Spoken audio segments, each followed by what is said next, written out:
کہ جن کے دو چہرے ہوتے ہیں نا، جو ہمارے منہ پر ہمارے اور ہمارے دشمنوں کے پاس جا کر ان کے بن جاتے ہیں، ان کو قرآن منافق کہتا ہے۔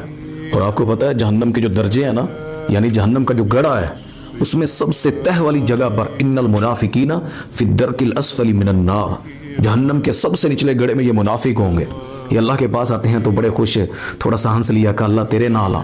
جب دین سے دور ہوئے، الگ ہوئے، پھر اللہ کے دین کا تماشا لگانا، اسلام کا جنازے نکالنے، نوجوان لوگ ہیں، کبھی جمعہ پڑھ لیا، کبھی نماز پڑھ لی تو ٹھیک ہے، وگرنہ کالج میں، اسکولوں میں، گھروں میں، تنہائیوں میں اس طرح کے معاملات ہوتے ہیں۔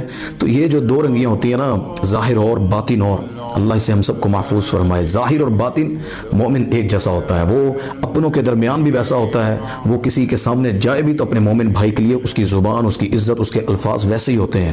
تو مومن بننا چاہیے، منافق نہیں۔ منافق بندہ نہ اللہ کو قبول ہے، نہ اس کا جنازہ چاہے نبی پڑھا دے۔ نبی پاک صلی اللہ علیہ وسلم نے عبداللہ بن ابی کا جنازہ پڑھایا، لعاب منہ کا اس کے منہ میں ڈالا، اپنی قمیض پہنا دی اسے، نبی کی صفوں میں کھڑا ہو کر نماز پڑھتا ہے مسجد نبوی میں۔